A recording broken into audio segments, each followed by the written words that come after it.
지난 주일은 우리가 한 해 동안 받은 은혜를 헤아려 보며 감사하는 추수감사절로 보냈습니다. 오늘은 또 11월 마지막 주일로서 이제 금년을 한 달밖에 남겨두지 아니한 시점에 우리가 서 있습니다. 어제는 첫눈도 내렸고 또 날씨도 추워지면서 또 길가에 있는 앙상한 가로수를 보면 마음도 스산해지는 이때에 설상가상으로 전국까지 어수선하고 불투명해서 우리 백성들은 그 어느 해보다도 가슴 시린 아마 연말을 맞게 될 것 같습니다. 매년 이맘때가 되면 우리의 마음이 무거워집니다. 그 이유가 무엇일까요? 하나님께서는 연초에 우리에게 1년 365일이라고 하는 시간을 공평하게 다 허락해 주셨는데 막상 한 해를 마무리하면서 되돌아보면 하나님 뜻대로 내가 바로 살지 못했던, 그리고 그 시간들을 허비했던 부끄러운 죄책감 때문에 우리의 마음들이 무거워집니다.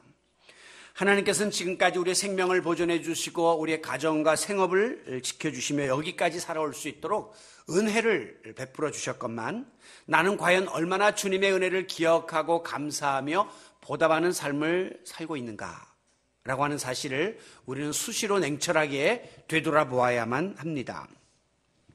우리 인간은 관계적인 존재요, 사회적 존재이기 때문에 절대로 혼자의 힘으로는 살아갈 수가 없습니다. 어린 시절에도 태어나서 부모님의 극진한 돌봄을 받고 우리가 장성하게 되고 또 결혼을 해서는 부부 피차간에 또 돌봄이 필요한 것이고 나중에 나이 먹어서는 또 이제는 거꾸로 자녀들로부터 돌봄을 받다가 가는 것이 우리 인생입니다. 그러므로 우리는 지금까지 어떤 형태로든지 간에 여러 유형의 은혜를 주고받으면서 살아왔습니다. 또 지금도 그 은혜를 힘입고 있고 앞으로도 그렇게 살아갈 수밖에 없는 것이 우리 인생입니다. 사전에 보면 은혜라고 하는 이 단어를 이렇게 해석하고 있어요. 사랑으로 베풀어주는 혜택을 가리켜서 은혜다라고 말씀합니다. 예를 들면 자연으로부터 누리는 혜택, 자연의 은혜, 또 부모님께로부터 받은 은혜, 스승의 은혜, 그리고 이웃들로부터 내가 받은 도움이 있다면 그것도 다 은혜이죠. 직장에서 받은 은혜도 있고요. 또 요즘은 조금 자존감이 약해졌지만 국가로부터 받은 은혜도 분명히 존재하게 되는 것입니다. 그런데 이제 불행하게도 우리 인간은 내가 받은 은혜를 은혜인 줄로 알지 못하고 살아가는 무지함이 있습니다. 그리고 은혜를 받았으면서도 한순간 깨달았다가 머지않아 잊어버리는 그런 약점을 가지고 있습니다. 왜 그럴까요? 그 이유에 대해서는 오늘 오후에 우리가 목장 모임에서 한번 나누어 볼 수 있으면 좋겠습니다. 생각컨대 우리 현대인들은 너무 실리 위주로 살아가고 자기 중심으로 살아가다 보니까 인간관계가 굉장히 이기적인 쪽으로 이렇게 치우치고 있습니다. 여러분, 사물을 바라보려면 시각을 바로 가져야 되는데 한쪽만 자꾸 보면 사시가 되어가지고 다른 쪽을 볼 수가 없는 거예요. 그러니까 이기적인 삶을 살다 보니까 은혜에 대해서 자꾸 잊어버리고 은혜에 대해서 소홀히 하는 경우가 생겨나게 되는 겁니다. 이 같은 경향은 이제 신앙생활 안에도 그대로 스며들어 와서 우리가 하나님의 은혜까지도 망각하는 자리에 나아갈 때가 있습니다. 그러다 보니까 감사할 줄도 모르고 더더구나 보답할 생각은 하지 못하는 자리에 빠지게 되는 거죠. 이런 것을 가리켜서 밖에서는 배은망덕한 자세다 이렇게 표현하고 있습니다. 불신자들은 세상에서 일어나는 모든 일들을 어떻게 바라보느냐, 소위 운명론적으로, 숙명론적으로 여깁니다. 다시 말하면 어쩌다가 우연히 이런 일이 생겨났다라고 보는 거예요. 좋은 일을 당하게 되면 운이 좋아서 이런 일을 당하게 됐다 그러고 나쁜 일을 경험하게 되면 재수가 없어서 이런 일이 생겼다라고 생각합니다.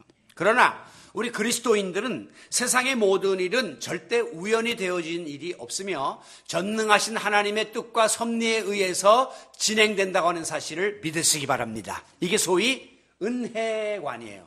모든 것을 하나님의 은혜로 바라보는 것이죠. 따라서 그 내용이 내게 좋든 나쁘든 상관없이 모든 것이 하나부터 열까지 하나님의 은혜다라고 믿는 것입니다.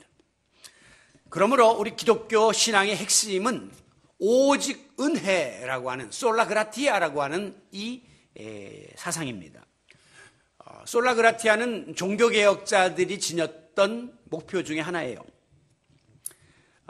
그 당시에 자꾸 사람들이 자기의 어떤 공로나 인간적인 노력으로 구원에 이르려고 하는 시도가 있었기 때문에 그 모든 것들 위에 하나님의 은혜가 우선이다 하는 것을 강조했던 것이죠.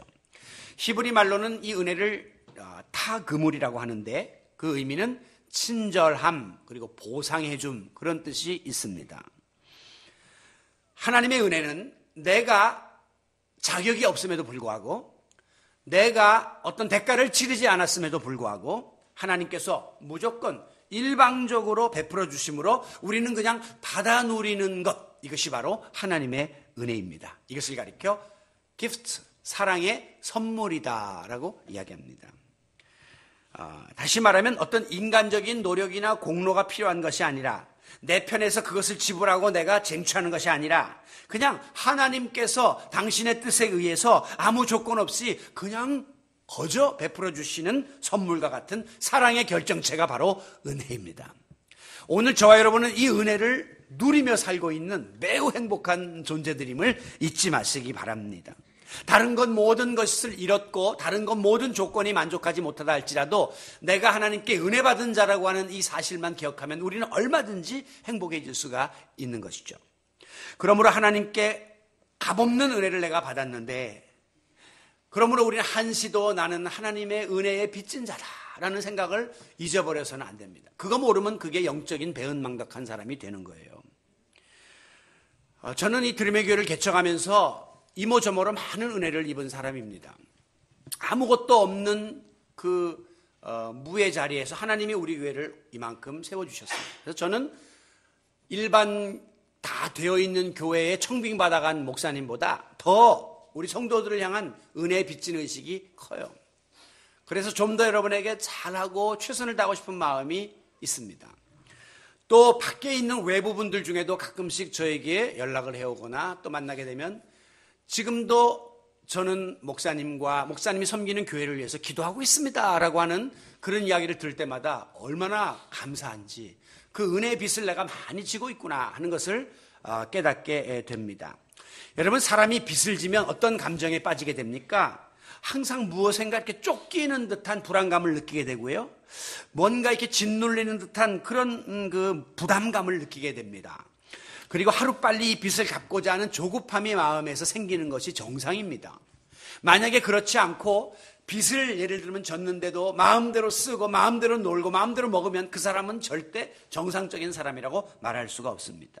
그러므로 내가 하나님께로부터 은혜의 빚을 졌으니 내가 어떻게 해야지 하나님의 은혜에 좀 보답하며 살까라고 하는 신앙적인 채무의식을 가지고 살아야 하는 것이 우리 그리스도인의 본분입니다. 다윗은 시편 116편에서 내게 주신 모든 은혜를 내가 여호와께 무엇으로 보답할까라고 반문합니다. 먼저 다윗은 이것이 모든 것이 은혜다 했어요. 모든 것이 은혜다. 어떤 결과가 주어졌든지 간에 이건 다 하나님의 은혜다라고 믿었고 그러므로 내가 이 은혜에 어떻게 좀 보답할 길이 없을까 하는 것을 날마다 노심초사 고민했던 것이죠. 사도 바울도 마찬가지입니다. 에베소 3장 7절에 보면 내가 사도가 된 것은 하나님께서 내게 주신 은혜의 선물이다. 앞서 말씀드렸죠. 은혜는 선물이라고 했는데 하나님이 나를 사도로 삼아주신 것은 하나님이 주신 은혜의 선물이다 라고 고백합니다. 그렇기 때문에 로마서 13장 8절에서 피차 사랑의 빚 외에는 아무에게도 빚을 지지 말라. 그렇게 밝히고 있는 것입니다. 이 사랑의 빚이 너무 크고 너무 귀하기 때문에 다른 빚은 져야 될 이유도 없고 지고 싶지도 않다는 거죠. 주님께 받은 사랑의 빚이 굉장히 엄청나다는 것을 고백하고 있습니다.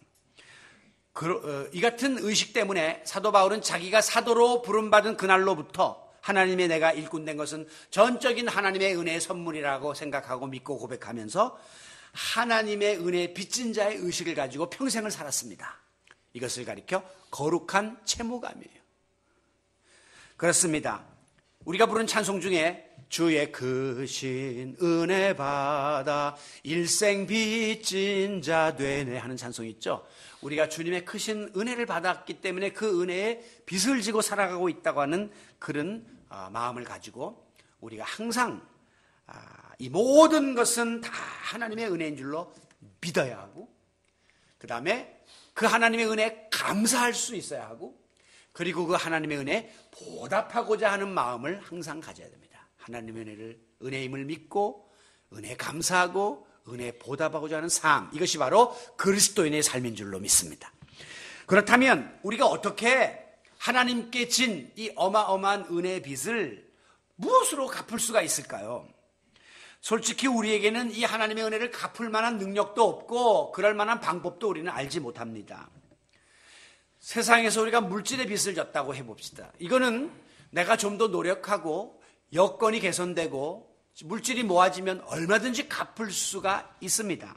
그런데 나를 죄에서 구원해 주신 이 대속의 은혜, 하나님께서 독생자를 내어주시기까지 우리를 사랑하신 이 은혜, 이것은 우리가 무슨 수를 써도 갚을 길이 없습니다.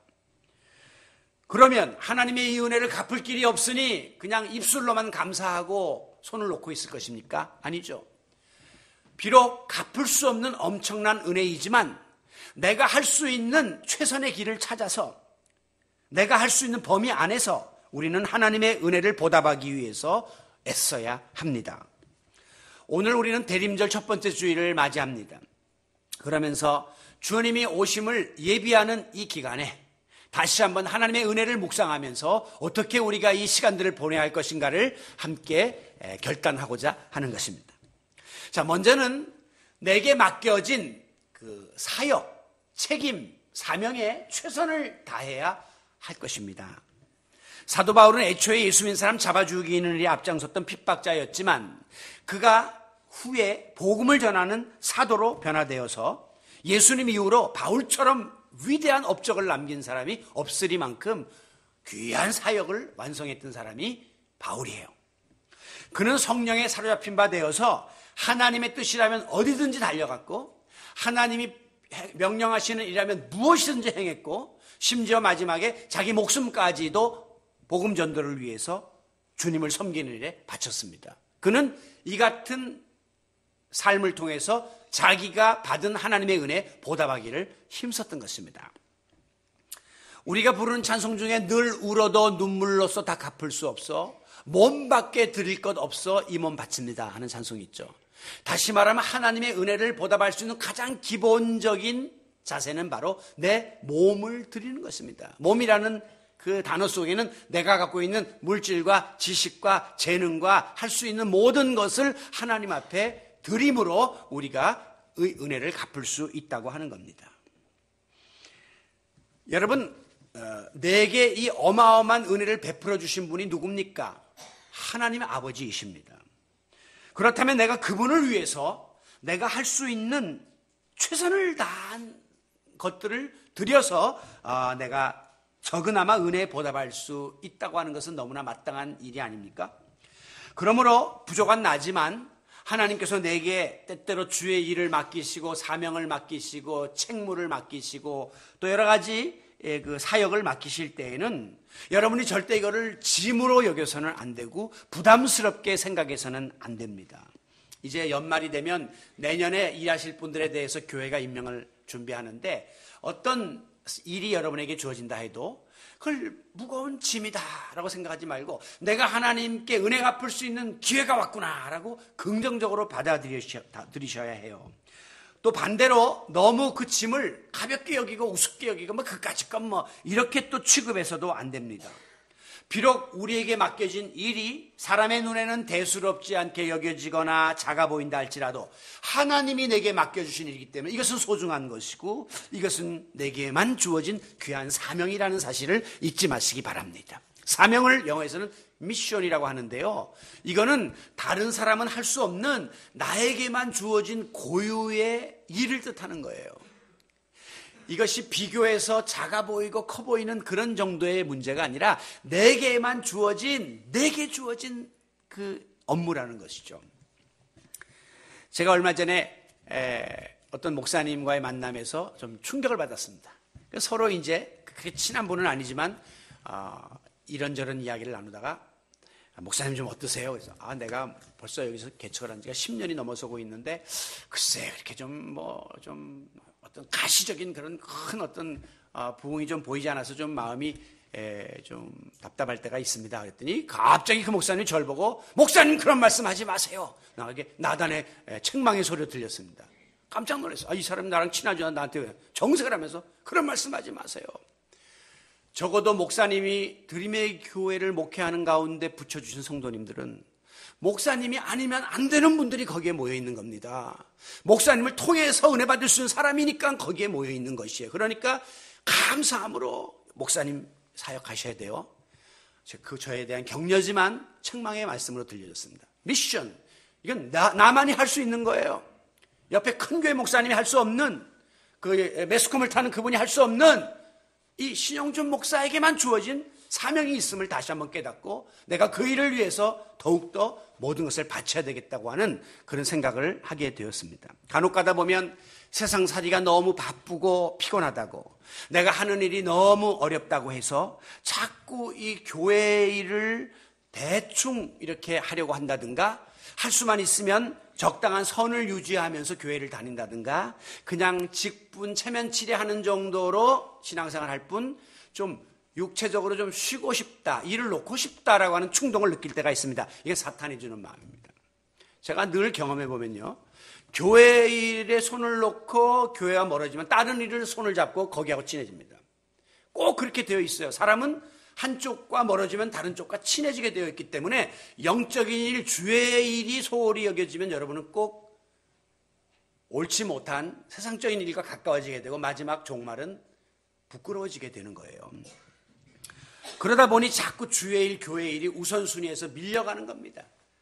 바쁘니까 그 세상 일이 앞서가고, 또 좀 쉬고 싶으니까 노는 일이 앞서가고, 그러다 보니 주님을 위한 일은 자꾸 뒷전으로 밀려가게 되고 마지막에는 맡겨진 책임을 다하지 못한 채 부끄러운 종말을 맞게 되는 것입니다.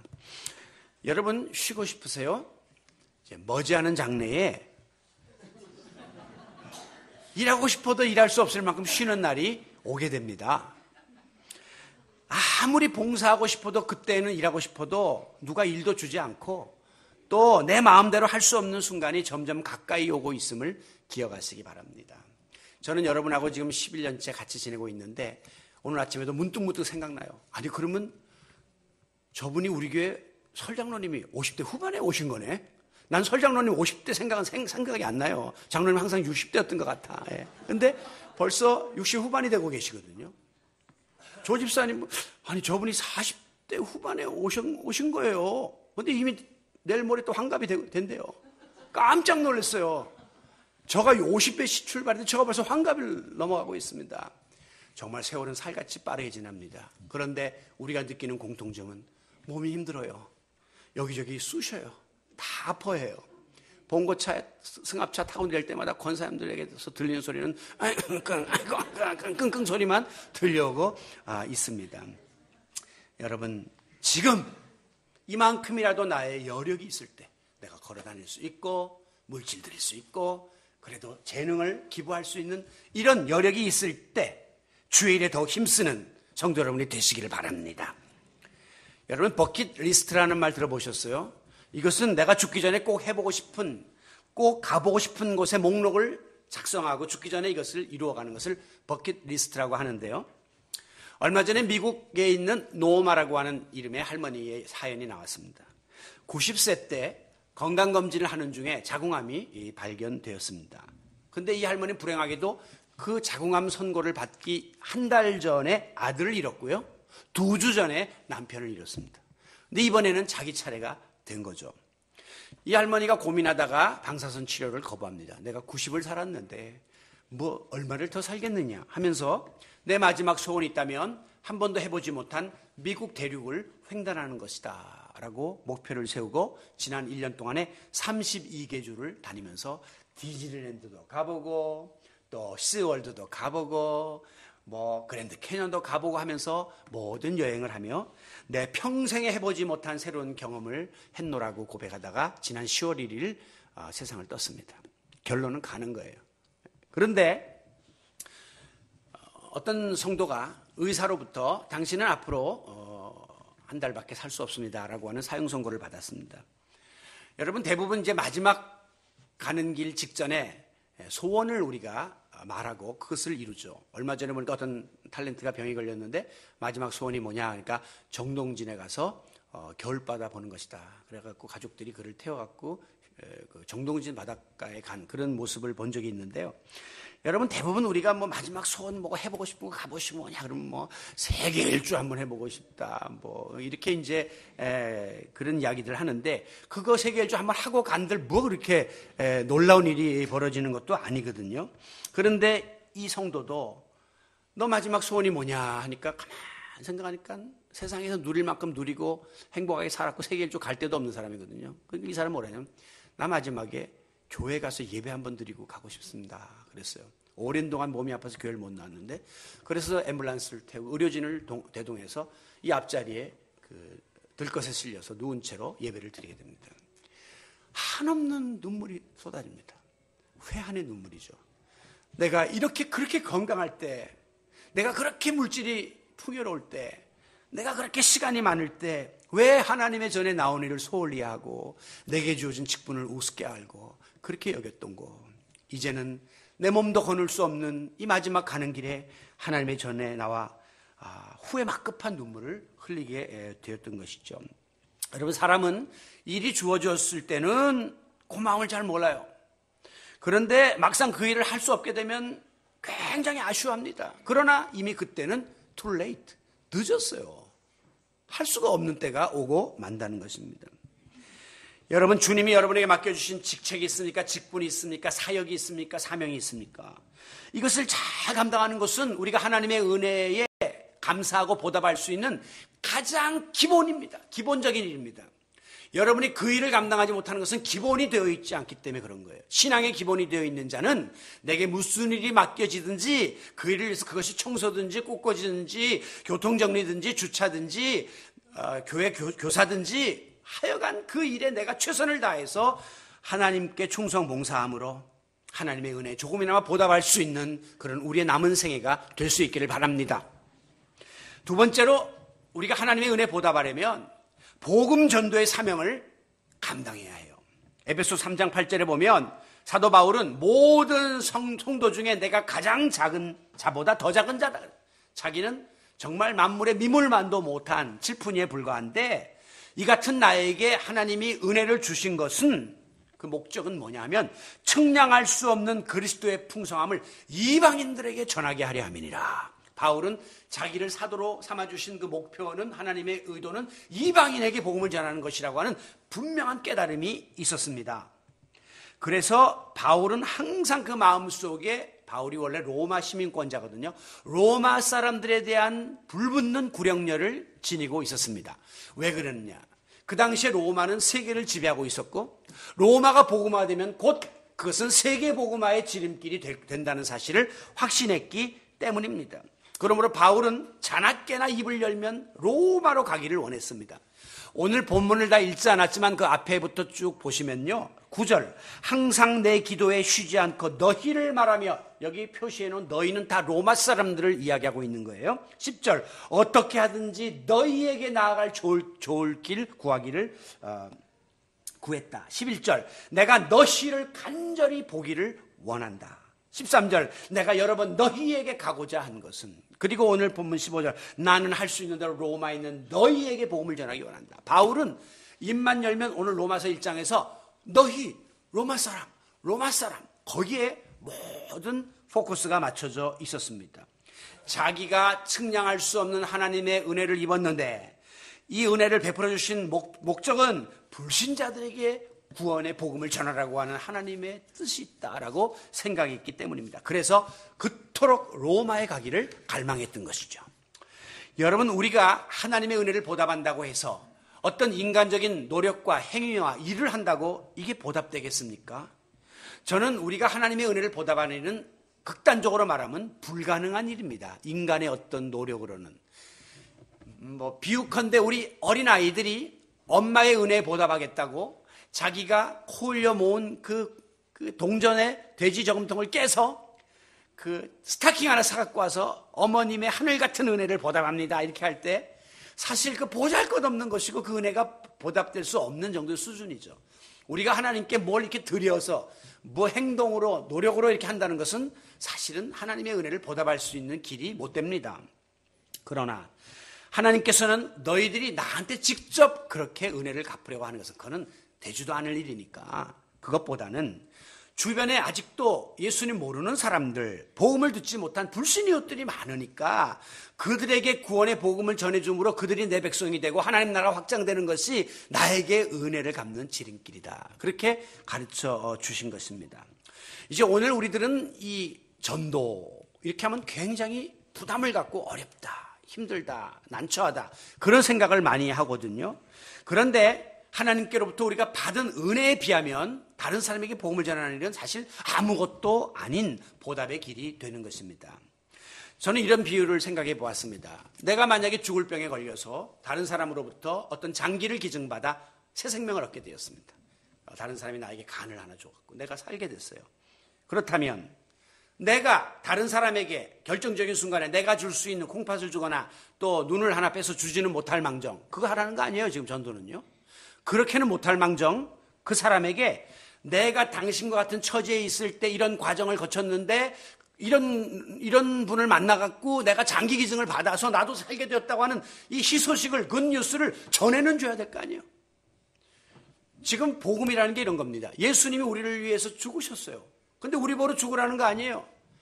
너희들이 그 경험을, 은혜를 입었다면 아직까지 이 경험을 하지 못한 사람에게 중간 안내 역할은 좀 해달라는 거예요.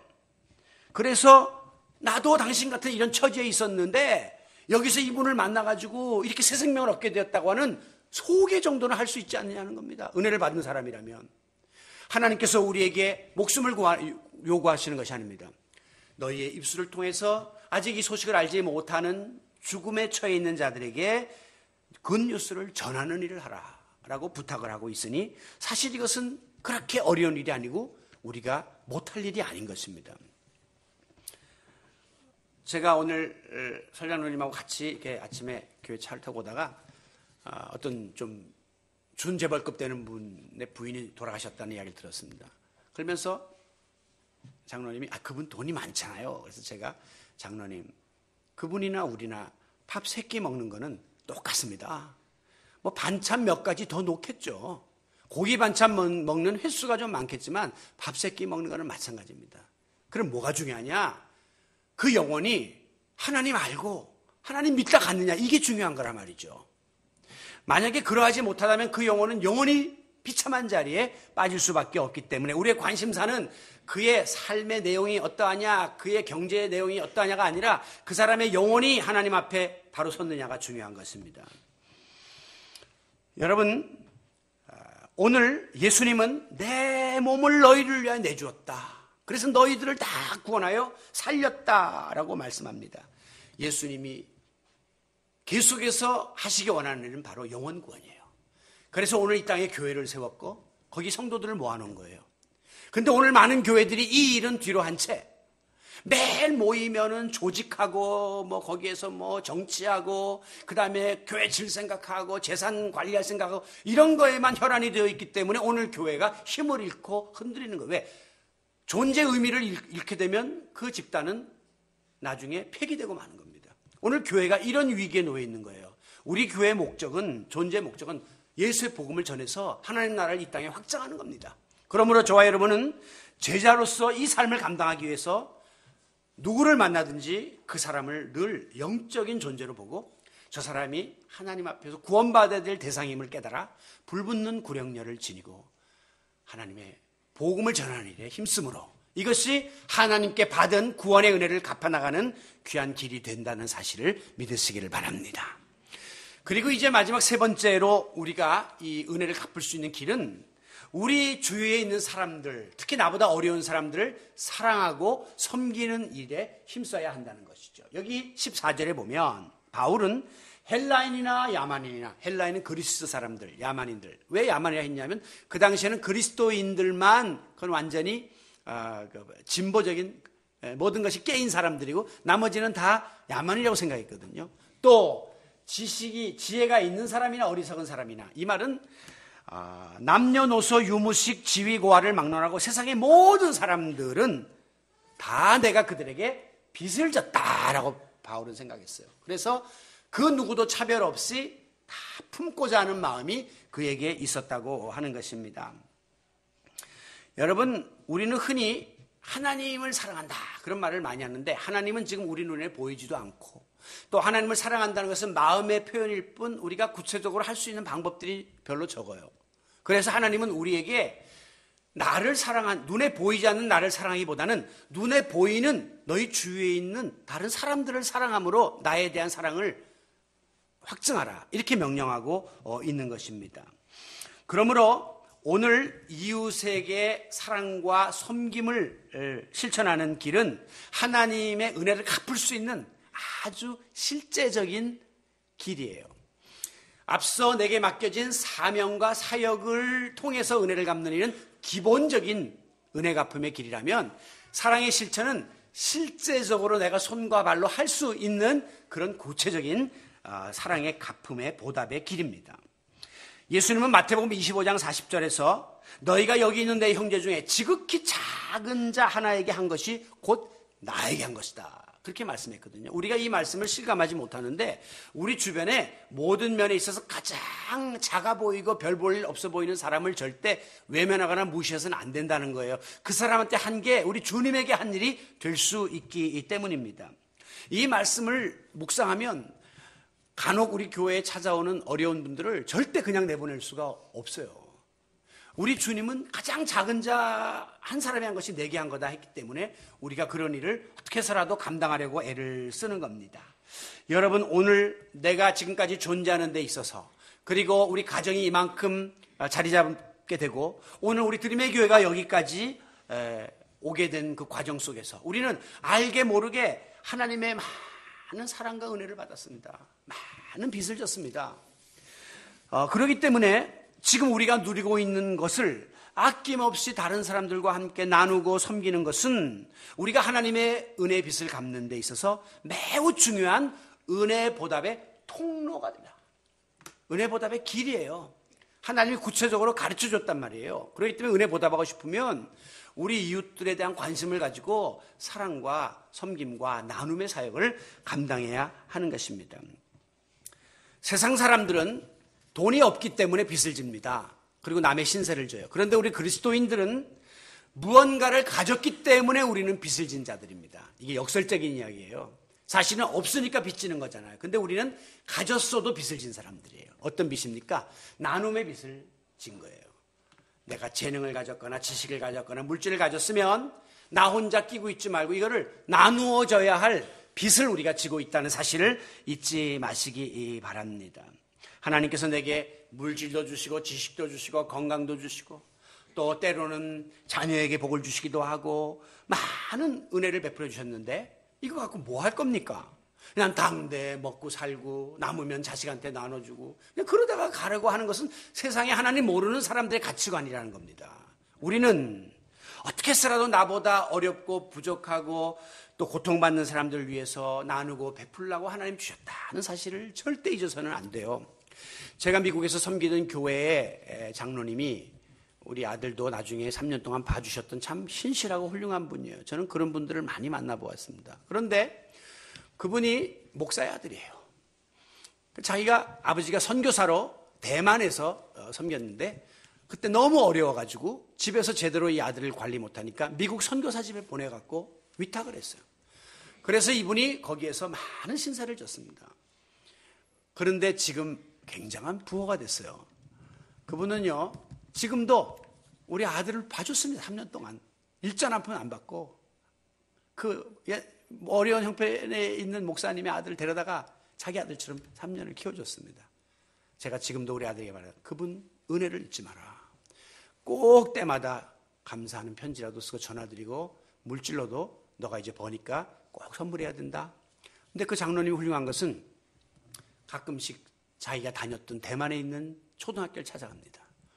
그리고 거기에 장학금을 기증하고 자기가 학용품, 자기가 어려웠던 그 시절 생각하면 학용품을 기증하고 그리고 오세요. 얼마나 귀한 나눔인지 모릅니다. 제가 미국에 섬기던 장로님 한 분이 또 계십니다. 제법 큰 부를 이루었습니다. 사업을 잘하셨어요. 근데 얼마 전에 몇 년 전에 한국에 오셨습니다. 왜 오셨어요? 다일 공동체라고 그 바퍼사에 가는 최일도 목사님 거기에 버스 한 대 해주러 왔습니다.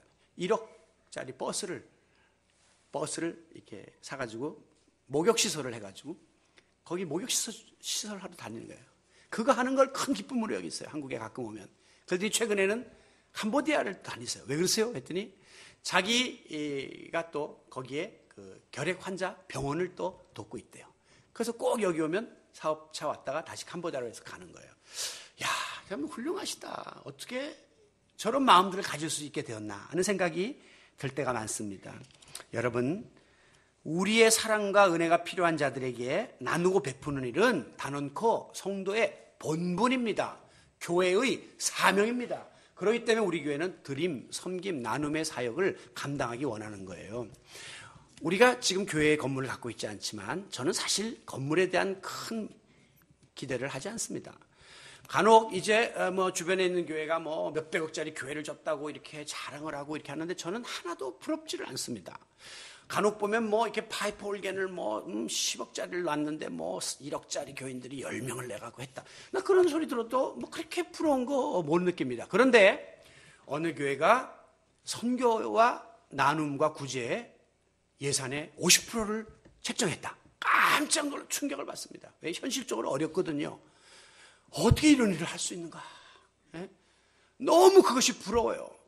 정말 이 땅에 한번 와서 그렇게 살다 가는 게 인생이고 예수 믿으면서 집 크게 짓고 시설 잘해놓고 나중에 하나님 앞에 가서 그건 nothing, 아무것도 아닙니다. 내놓을 것이 아니에요. 하나님은 얼마나 많은 영혼을 구원했고 얼마나 많은 사랑을 베풀다 왔고 나누며 살다 왔는가가 하나님의 체크리스트에 들어있기 때문에 오늘 우리는 이 일을 통해서 하나님께 받은 은혜를 갚기를 힘쓰는 여러분이 되시기를 바랍니다.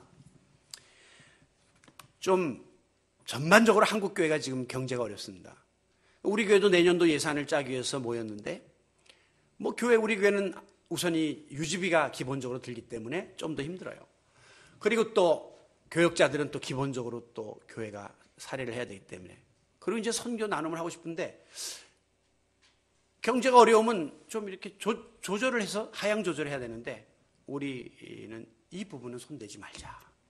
이게 나눔 섬김 드림이 우리 교회 그래도 생명이고 그거 한다고 그래도 우리가 모였는데 그걸 또 막 자꾸 우리가 힘들다고 하면 그 우리 교회 존재의 의미가 없어져요. 그래서 극단적으로 말하면 차라리 교역자들의 사례비를 좀 줄일지언정 그거는 손대지 말자. 그렇게 우리가 마음을 모으고 있습니다. 우리가 많이 부른 찬송 중에 당신은 사랑받기 위해 태어난 사람, 그 찬송이 지금 아주 유행하고 있고 특별히 안 믿는 사람들도 막 핸드폰 벨소리로 나오고 또 텔레비전 광고에도 막 그 백뮤직으로 나오더라고요. 그런데 여러분 이게 서로를 향한 격려의 축복송이지만 성경의 그 어느 곳에도 사랑하라 하는 명령은 있고 능동적인 표현은 있지만 사랑받으라 그런 수동적인 피동적인 표현은 없습니다. 그런데 우리 인간은 누구나 무엇인지 받고 싶고 가지고 싶어요. 제가 전에도 한번 말씀했지만 그 이유는 손이 이렇게 생겼기 때문이에요. 이렇게 생겼기 때문에. 이렇게 하려면 불편하잖아요. 가지면 편해지게 돼 있습니다. 본능이에요. 그래서 주는 것보다는 받는 것을 더 좋아하는 것이 우리 인간입니다. 사랑도 주는 것보다는 받으면 기뻐하고 행복해합니다.